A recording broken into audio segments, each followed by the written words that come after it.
ಇನ್ನೊಬ್ರು ಆಗ್ಬೇಕು ಅಂತೇಳಿ ಬ್ರಹ್ಮ ಹಣೆ ಬರ ಮೇಲೆ ಬರೀತಾರ. ಅದೇ ರೀತಿಯಲ್ಲಿ ಮಂಜುನಾಥೇಶ್ವರದ ಪೀಠಾಧೀಶ್ವರಾದಂತ ಸನ್ಮಾನ್ಯ ವೀರೇಂದ್ರ ಹೆಗಡೆ ಅವರ ಹಣೆ ಬರ ಮೇಲೆ ಅವ್ರ ಕುಟುಂಬದ ಮೇಲೆ ಮಂಜುನಾಥೇಶ್ವರನ ಸೇವೆ ಮಾಡ್ಬೇಕೆಂದೇಳಿ ಸಾಕ್ಷಾತ್ ಮಂಜುನಾಥೇಶ್ವರ ವೀರೇಂದ್ರ ಹೆಗಡೆ ಅವರ ಹೆಸರನ್ನು ಬರ್ಕೊಂಡಾರ. ಯಾಕಂದ್ರೆ ಇವತ್ತಿನ ಸಂದರ್ಭದಲ್ಲಿ ಇವತ್ತು ಮಂಜುನಾಥೇಶ್ವರ ಸನ್ನಿಧಾನದಲ್ಲಿ ಇವತ್ತು ವೀರೇಂದ್ರ ಹೆಗಡೆ ಅವರು ಪೂಜೆ ಮಾಡಬೇಕಂದ್ರೆ ಒಂದು ಸುಲಭದ ಕೆಲಸ ಏನ್ರಿ? ನಮ್ಮ ರಾಜ್ಯದಲ್ಲಿ ಅನೇಕ ಮಂದಿ ಮಠಾಧೀಶ್ವರಗಳಿವೆ. ಇವತ್ತು ಮಠಾಧೀಶ್ವರಗಳಂದ್ರೆ ಏನು? ಯಾವ ರೀತಿಯಲ್ಲಿ ನಾವು ವೀರೇಂದ್ರ ಹೆಗಡೆ ಅವ್ರನ್ನ ಈ ಪೀಠಕ್ಕೆ ಪೀಠಾಧ್ಯಕ್ಷ ಅಂತ ಹೇಳಿ ಕರಿತೀವೋ, ನಮ್ಮ ಹಿಂದೂಗಳಿಗೆ ಸಂಕೇತವಾಗಿರುವಂತ ಎಲ್ಲ ಮಠಾಧೀಶ್ವರಗಳನ್ನು ನಾವು ಏನು ಮಠಾಧೀಶ್ವರಗಳನ್ನು ಕರಿತೀವೋ ಅವ್ರು ನಾವು ದೇವ್ರಂತ ಕಾಣಕ್ಕೆ ಸಾಧ್ಯ ಆಗಲ್ಲ. ದೇವ್ರ ರೂಪದಲ್ಲಿದ್ದಂತವ್ರೆ ನಮ್ಮ ವೀರೇಂದ್ರ ಹೆಗಡೆ ಅವರು ಎಲ್ಲ ಮಠಾಧೀಶ್ವರನ್ನಂತ ಮಾತನಾಡಬೇಕಾಗುತ್ತೆ. ಇವತ್ತಿನ 365 ದಿನಗಳ ಕಾಲ 365 ದಿನಗಳ ಕಾಲ ಪೂಜೆ ಮಾಡಬೇಕು. ಒಂದು ಸಾರಿ ಪೂಜೆ ಮಾಡಿ ನೋಡೋಣ. ನಿಷ್ಠೆಯಿಂದ ಯಾರನ್ನ ಪೂಜೆ ಮಾಡಕ್ ಸಾಧ್ಯ ಆಗುತ್ತೆ ಮಾಡ್ರಿ. ಇವತ್ತು ನಿಷ್ಠೆಯಿಂದ ಪೂಜೆ ಮಾಡಕ್ ಸಾಧ್ಯ ಆಗಲ್ಲ. ಅದಕ್ಕೋಸ್ಕರವಾಗಿ ರಾಜ್ಯದ ಮುಖ್ಯಮಂತ್ರಿಗಳಾದಂತ ಸನ್ಮಾನ್ಯ ಇವತ್ತು ಸಿದ್ದರಾಮಯ್ಯನವರು ಇವತ್ತು ಧರ್ಮಸ್ಥಳ ಮಂಜುನಾಥನ ಪೀಠಾಧ್ಯಕ್ಷರ ಮೇಲೆ, ಮಂಜುನಾಥನ ದೇವಸ್ಥಾನ ಮೇಲೆ, ಇವತ್ತು ಧರ್ಮಸ್ಥಳ ಕ್ಷೇತ್ರದ ಮೇಲೆ ಇವತ್ತು ಕಪ್ಪು ಚುಕ್ಕಿಯನ್ನು ತರಂತ ಕಪ್ಪು ಮಸಿಯನ್ನು ಬೆಳೆಯಂತ ಕೆಲಸ ಮಾಡಿದಾರ. ಸಿದ್ದರಾಮಯ್ಯರೇ ನಾನು ಹೇಳ್ತಾ ಇದ್ದೀನಿ, ಇವತ್ತು ಈ ಧರ್ಮಸ್ಥಳದ ಪುಣ್ಯ ಕ್ಷೇತ್ರದಲ್ಲಿದ್ದು ನಾನು ಇವತ್ತು ಮಾತಾಡ್ತಾ ಇದ್ದೀನಿ. ನಾನು ಮುಂದಿನ ದಿನಗಳಲ್ಲಿ ದೇವರ ಹತ್ರ ಮಂಜುನಾಥೇಶ್ವರ ಹತ್ರ ಸಂಘರ್ಷನ ಪ್ರಾರಂಭ ಮಾಡಿದಂತ ಕಾಂಗ್ರೆಸ್ ಸರ್ಕಾರ, ಈ ರಾಜ್ಯದ ಮುಖ್ಯಮಂತ್ರಿಗಳು ಕೆಲವೇ ದಿನಗಳಲ್ಲಿ ಅಧಿಕಾರವನ್ನು ಕಳ್ಕೊಳ್ತಾರ ಅಂತ ಮಾತನ್ನ ಹೇಳ್ತೀನಿ. ಅಧಿಕಾರವನ್ನು ಕಳ್ಕೊಂತಾರ ನೋಡ್ರಿ. ಖಂಡಿತವಾಗಿ ಅಧಿಕಾರವನ್ನು ಕಳ್ಕೊಂತಾರ. ಏನಿವತ್ತು ಅಧಿಕಾರವನ್ನು ನಿಲ್ಲಿಸಲಿಕ್ಕೆ ಕಾಂಗ್ರೆಸ್ ಪಾರ್ಟಿ ಕರ್ನಾಟಕ ರಾಜ್ಯದ ಉಳಿಲಿಕ್ಕೆ ಸಾಧ್ಯನೇ ಇಲ್ಲ ಅನ್ನಂತ ಮಾತನ್ನು ಹೇಳ್ತೀನಿ. ಸ್ವಾಮಿ, ಇವತ್ತು ನೀವೆಲ್ಲರೂ ಕೂಡ SIT ಮಾಡುವಂತ ಟೈಮಲ್ಲಿ ಯಾರನ್ನ ಕೇಳಿ SIT ಮಾಡಿದ್ರೆ ತಾವು ನಿಮ್ಮ ಸಚಿವ ಸಂಪುಟದಲ್ಲಿದ್ದಂತ ಸಚಿವರ ಜೊತೆ ಚರ್ಚೆ ಮಾಡಿದ್ರೆ ತಾವು? ಅವ್ರು ಯಾರು ಉಪಮುಖ್ಯಮಂತ್ರಿಗಳು ಷಡ್ಯಂತ್ರ ಮಾಡ್ತಾರಂತ ಹೇಳ್ತಾರ. ಅಲ್ರಿ, ಯಾರು ಷಡ್ಯಂತ್ರ ಮಾಡ್ತಾರ? ನಿಮ್ಮ ಭಾರತೀಯವರೇ ಷಡ್ಯಂತ್ರ ಮಾಡ್ತಾರ. ನಿಮ್ಮ ಸಚಿವ ಸಂಪುಟದಲ್ಲಿದ್ದಂಥವ್ರು ಯಾರು ಮಾತಾಡ್ತೀರಿ?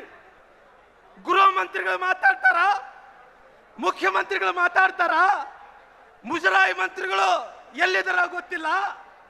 ಅವ್ರೆಲ್ಲರೂ ಮುಖ್ಯಮಂತ್ರಿಗಳಂತ ಸಿದ್ದರಾಮಯ್ಯನವರು ಅದು ಹಿಂದೂಗಳ ಭಾವನಾತ್ಮಕವಾದಂತ ವಿಚಾರ ಆಗಿರೋ ಕಾರಣ ಯಾರು ಕೂಡ ಶಾಸಕರು ಮಾತಾಡಬೇಡ ಅಂತ ಹೇಳ್ತಾರ. ಇವೆಲ್ಲ ನೋಡಿದಂತ ಟೈಮಲ್ಲಿ ಇವತ್ತು ಒಂದೇ ಒಂದು ಅಜೆಂಡಾ ಏನಂದ್ರೆ, ಇವತ್ತು ಧರ್ಮಸ್ಥಳ ಮಂಜುನಾಥೇಶ್ವರ ದೇವಸ್ಥಾನವನ್ನು ಮುಜರಾಯಿಗೆ ತಗೋಬೇಕು ಅನ್ನೋ ಕಾರಣದಿಂದ ಇವತ್ತು ದೊಡ್ಡ ಷಡ್ಯಂತ್ರವನ್ನು ಮಾಡ್ತಾ ಇದ್ದಾರ. ಸ್ವಾಮಿ, SIT ಕೊಡಂತ ವಿಚಾರದಲ್ಲಿ RCB ತಂಡ ಗೆದ್ದು ಬಂದಂತ ಟೈಮಲ್ಲಿ 11 ಮಂದಿ ತೀರ್ಕೊಂಡೋದ್ರಲ್ಲ, ಅವತ್ತು SIT ಯಾಕೆ ಕೊಟ್ಟಿಲ್ಲ? ಇವತ್ತು ಅನೇಕ ವಿಚಾರಗಳನ್ನು ಇವತ್ತು ತಾವೆಲ್ಲರೂ ಕೂಡ ನೋಡಿರಬಹುದು. ಏನಿವತ್ತು ನಮ್ಮ ಈ ಕುಕ್ಕರ್ ಬಾಂಬ್ ಬ್ಲಾಸ್ಟ್ ಮಾಡಿದಂತ ಟೈಮಲ್ಲಿ ತಾವು ಬ್ರದರ್ಸ್ ಅಂತ ಕರೀತೀರಿ. ಅದೇ ರೀತಿಯಲ್ಲಿ ರಾಮೇಶ್ವರಿ ಹೋಟ್ಲ್ ಮೇಲೆ ಬಾಂಬ್ ಬ್ಲಾಸ್ಟ್ ಆದಂತ ಟೈಮಲ್ಲಿ ನಮ್ಮ ಸ್ನೇಹಿತರಿಂದ ಕಲಿತೀರಿ. ಬಾಂಬ್ಗಳು ತಯಾರಿ ಮಾಡೋಂಥವ್ರನ್ನ ನಮ್ಮ ಬಂಧುಗಳಂತ ಕರೀತೀರಿ. ಆದರೆ ಧರ್ಮಸ್ಥಳವನ್ನು ಉಳಿಸೋಂಥ ಭಾರತೀಯ ಜನತಾ ಪಾರ್ಟಿ ಕಾರ್ಯಕರ್ತರನ್ನು, ಹಿಂದೂಗಳನ್ನು ತಾವು ವಿರೋಧಿಗಳು ಅಂತೇಳಿ ಕರಿತೀರಲ್ಲ ತಾವೆಲ್ಲರೂ ಕೂಡ. ಸ್ವಾಮಿ, ಇವತ್ತು ಹೇಳ್ತಾ ಇದ್ದೀನಿ ನಾನು, ಇವತ್ತು ತಾವೆಲ್ಲರೂ ಕೂಡ ಇವತ್ತು ಎಲ್ಲವನ್ನು ಮುಗಿಸಿದ್ರಿ. ಇವತ್ತು SC/ST ಜನಾಂಗದ ಹಣವನ್ನು ನುಂಗಿದ್ರಿ. SC/ST ಜನಾಂಗದ ಹಣವನ್ನು ನುಂಗಿದ್ರಿ. ಮಹರ್ಷಿ ವಾಲ್ಮೀಕಿ ಅಭಿವೃದ್ಧಿ ನಿಗಮದ ಹಣವನ್ನು ನುಂಗಿದ್ರಿ. ಎಲ್ಲ ದೇವಸ್ಥಾನಗಳ ಹಣವನ್ನು ನುಂಗಿದ್ರಿ. ಇವತ್ತು ಉಳಿದಿರೋದು ಮಂಜುನಾಥೇಶ್ವರ ದೇವಸ್ಥಾನ ಒಂದೇ ಆ ಉಂಡಿಯ ಕಲೆಕ್ಷನ್ ಅನ್ನು ಇವತ್ತು ಎಣಿಕೆ ಮಾಡಬೇಕು ಅನ್ನೋ ಕಾರಣದಿಂದ ಮಂಜುನಾಥನ ಕೈ ಹಾಕಿದ್ರಿ. ಖಂಡಿತವಾಗಿ ಮುಂಬರುವ ದಿನಗಳಲ್ಲಿ ದೇವರಂತ ಬಿಡೋ ಪ್ರಶ್ನೆ ಇಲ್ಲ. ಈ ಭಾಗದ ಸ್ಪೀಕರ್ ಆಗಿರಂತ UT ಖಾದರ್ ತಾವು ಹೊರಗಡೆ ಬರ್ರಿ. ವೀರೇಂದ್ರ ಹೆಗಡೆ ಅವರು ಏನು ಇವತ್ತು ನಾವು ಈ ಭಾಗದ ಮಾಜಿ ಸಂಸದರು ಹೊರಗಡೆ ಬರ್ರಿ. ಯಾರ್ಯಾರು ಶಾಸಕರಿದ್ರ ಹೊರಗಡೆ ಬರ್ರಿ.